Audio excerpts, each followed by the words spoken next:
mais um MPC em Foco. No programa de hoje vamos falar sobre a auditoria do Tribunal de Contas do Estado. Você sabe o que é auditoria e para que ela serve? Em quais processos ela atua? Vamos tirar todas as dúvidas com o auditor e conselheiro substituto Alberto Pires. Obrigada pela presença, doutor Alberto. Seja muito bem-vindo ao nosso programa. Obrigado. Gostaria que o senhor explicasse, assim, de um modo geral, o que é a auditoria técnica do Tribunal de Contas do Estado de Alagoas. Perfeita. Ótima pergunta, Andresa. Até o nome, auditoria. Auditoria seria um setor, né? Então, na realidade, os auditores que fazem um concurso especial para isso, para substituir os conselheiros, da mesma forma que o juiz, ele é juiz, e quando o desembargador se ausenta, ele o substitui, são os auditores. Só que como o nome, auditor, então, às vezes a gente confunde com os técnicos, pessoas competentíssimas, que fazem auditoria em campo, eletrônica, enfim, essas coisas todinhas, né? Então, por conta disso, as pessoas agora, modernamente, começaram a chamar de conselheiro substituto, porque fica claro a relação deles dentro do Tribunal de Contas, que basicamente é para relatar processos e substituir os conselheiros, entendeu? Ou seja, dar continuidade ao serviço público de julgamento dentro do Tribunal de Contas, entendeu? Então, assim, ele é o auxilia. Então, esse nome, auditoria, então remete ao quê? A fazer pareceres, a dar laudos, fazer auditorias, e que não condiz com o caso, compreendeu? E até hoje, realmente, suscitam essas diferenças de opiniões, né? E de divisões. Então há aí uma certa confusão, digamos assim. A auditoria técnica, ela é composta por auditores que são conselheiros, que são substitutos de conselheiros, é isso? Perfeito. Inclusive o próprio nome, auditoria, na realidade, assim que você imagine que existiria um setor chamado juizeria ou conselheria, estou brincando para a gente entender a situação, né? Tanto é que nós somos só 3. Então você imagine um Tribunal de Contas que só tivessem 3 auditores para auditar todas as unidades jurisdicionadas. Seria impossível, né? Então não é compatível. Mas como o nome constitucional é auditor, né? Então ficou assim. Na realidade, o auditor é um magistrado de contas, assim como o conselheiro é um magistrado de contas, né? E enquanto ele não substitui o conselheiro, ele deverá fazer proposta de decisão, que, digamos assim, resumidamente, ele ajuda os conselheiros a julgar de forma mais célere, porque ele já apresenta aquela proposta de decisão depois de um estudo e para que os conselheiros possam julgar, quando não estão substituindo, né? Aí quando estão substituindo o conselheiro, eles estão, aí já é o mais conhecido pela sociedade.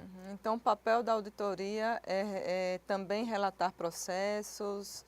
Exatamente, presidir os processos, para que os processos tenham um andamento mais célere, entendeu? Ele tem uma outra dinâmica dentro do tribunal.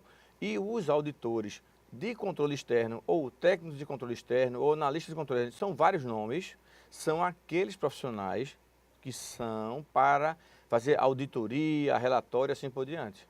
Aquelas auditorias técnicas externas, auditoria, inspeções em loco, auditorias em campo, é isso? Perfeito, exatamente isso. Agora, como o nome é auditor, então há essa confusão. Há essa E eu, confusão. para exemplificar mais um pouquinho, na Justiça Militar, o juiz, né, o magistrado de primeiro grau, ele chama-se auditor militar. Porque lá atrás, quando a criação da Justiça Militar, os auditores, as pessoas que eram auditores, elas passaram a ser juízes de primeiro grau. Então, isso traz para o Tribunal de Contas, né, que esse nome é do Tribunal de Contas da União, na Constituição, quer dizer, o auditor que substitui os ministros, e quando não substitui o ministro, ele relata processos com proposta de decisão e tem inclusive no mesmo status do desembargador do TRF. Né? Aí, mutatis mutandis, na nossa Constituição, o auditor, somente auditor, não auditor de contas públicas, não auditor de contas assim por diante, ele ocupa a posição dentro do Estado de juiz. Né? No nosso caso do Tribunal de Contas é o substituto de conselheiro. Exatamente. Quais tipos de trabalho, doutor Alberto, a auditoria realiza, no caso, os 3 auditores que são substitutos de conselheiro? Pronto. Hoje, ainda temos essa situação de transição, que fazemos pareceres, né, analisamos depois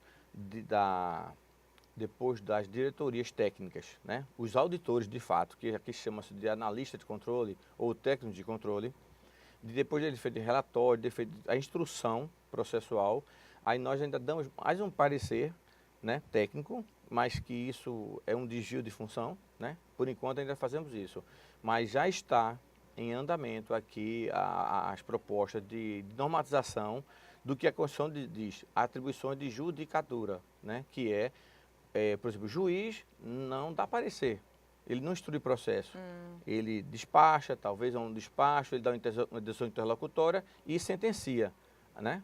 Então, estamos caminhando para isso. Mas, enquanto isso, estamos fazendo essa instrução última de processo antes de ir para o Ministério Público. Aí o Ministério Público, sim, dá o seu parecer final para finalmente ter julgamento. Inclusive, esse procedimento equivocado, que já estamos, né, findando, se Deus quiser, isso aqui já está em vias de acabar no Tribunal de Contas de Alagoas, ele gera, inclusive, uma distorção. É frequente eu ou qualquer um dos colegas dos 3 auditores estarmos substituídos de conselheiro e ser impedido no processo de atuar porque atuou lá com o parecer. Veja que há uma dicotomia, há uma incongruência entre essas duas funções. Na realidade, se você propõe decisões para que, enquanto não está substituindo, propõe decisões, ou seja, você analisa tudo, já analisa e já propõe a decisão. Que os conselheiros que vão votar, aí você acaba com essa incongruência e você, inclusive, dá uma afeição constitucional para o trabalho. Essa proposta de decisão, então, ela seria a cargo, então, dos auditores técnicos, os auditores que vão a campo, Não, ao contrário, somos nós, entendeu? Os auditores que vão a campo, eles fazem os relatórios, eles dão os pareceres. Quando passar, depois de tudo instruído para nós, é como se fosse um conselheiro que não vota. Pronto, resumindo, é um conselheiro que não vota, mas ele preside instrução, ele pode dar uma cautelar, ele faz todo o saneamento do processo e chega prontinho com a proposta para que vote, quando não está substituindo, entendeu? E isso o que é que acontece? Então, na prática, são 6 conselheiros que votam, né? Que na realidade tem processo, porque o 7º é o presidente, que o presidente não tem processo. Então, ele tem uma força extra de 3. Né? De 3, digamos, 3 conselheiros. Só que ele não tem o voto, mas ele leva a plenário, leva às câmaras a proposta prontinha para ser votada, entendeu? Já toda saneada, toda no ponto dela ser julgada. Ou, no caso, quando há o parecer prévio. E como acontecem essas substituições, doutor Alberto? O senhor falou que também são três auditores que substituem, né, que são conselheiros substitutos. Sim. Como é que se dá essa substituição? Em quais casos elas acontecem? A Constituição já prevê, né, a lei orgânica também, são os casos de, digamos assim, ausências de conselheiros. Né? Ausências, nós falamos de modo geral, essas podem ser por férias, por doença, afastamentos, até composição vacância. do quórum também. Composição do quórum, naquele dia o conselheiro não está, e tem um quórum mínimo, por exemplo, no pleno de 4 pessoas, de 4 conselheiros, né? Se tiver menos do que isso, pelo menos tal, a Tribunal de Contas, inclusive, mesmo que tenha 4, mas ele não esteja completo, ele convoca o auditor, porque ele acha que ele pode contribuir mais o pleno completo. Né? As câmaras têm que ter no mínimo 3, e assim por diante, não tendo 3, ele está ali disponível. Tanto é que, por exemplo, hoje, como sou o único auditor que não estou substituindo, porque temos o conselheiro substituto Sérgio Maciel, que está substituindo, né, a ausência do conselheiro Cícero. A outra auditora, Ana Raquel, está de licença, questões de saúde. Então, só eu que o substituo. Então, você vai me ver na Câmara, no plenário, em todas as câmaras, 2 câmaras no plenário, como reserva. Né? Vagou um conselheiro, teve impedimento, eu estou lá. Compreendeu melhor agora? Permanece nas sessões ali, digamos, de stand-by. À disposição. Vamos fazer um paralelo com o campo de futebol. É o reserva. Ele tem que estar ali, pronto para entrar. Entendeu? Porque é uma das funções dele. Né? Afinal de no contas, caso desse de impedimento, como o senhor falou, suspeição, alguma coisa, perfeito. O conselheiro substituto votaria já está ali. Ou ainda, imagine, tem um conselheiro, uma conselheira, se sente mal, ou tem um compromisso inadiável e tem que se retirar do plenário, e o plenário tem que ter pelo menos o mínimo, né? Que no caso do pleno é o quórum de 4 e a Câmara de 3, além dos impedimentos, como você mesma lembrou. Entendi. Só para lembrar, o senhor me citou aí que os conselheiros são concursados, não é isso? Os Os conselheiros substitutos. Os conselheiros substitutos, são 3. São 3. Pronto. Ele é um concurso diferente do outro concurso que são que aqui nesse tribunal chama-se analista de controle externo, técnico de controle externo. Apenas um concurso diferente, entendeu? Próprio para aquilo. Assim como tem concurso para, por exemplo, agente penitenciário, juiz, promotor, cada um tem o seu concurso. Pronto, assim existe o concurso para o auditor. E existem os concursos para auditor de controle externo, técnico de controle externo, auditor fiscal de controle externo, são diferentes, né? E nós fizemos esse concurso aqui em 2008. Em 2008 foi feito esse concurso para 3 vagas, porque no Tribunal de Contas não existia,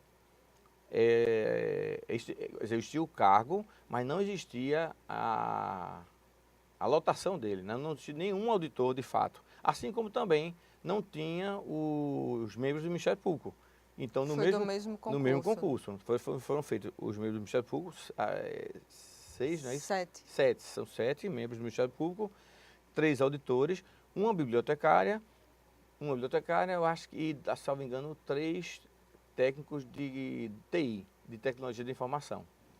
Então, nesse concurso. Então, entendeu? Inclusive, o concurso também, podem ter outros concursos também dessa forma, é um concurso de provas e títulos, né? Alguns também chegam a ter também prova oral, como tem os de juiz. Nesse caso aqui, não. Houve uma prova objetiva, uma prova subjetiva e títulos. E a prova de títulos. Títulos, exatamente. A auditoria, ela como o senhor falou, ela contribui com o trabalho de outros setores aqui no tribunal. O senhor citou o Ministério Público. Antes do processo ir para o Ministério Público, a auditoria também dá os pareceres. Perfeito.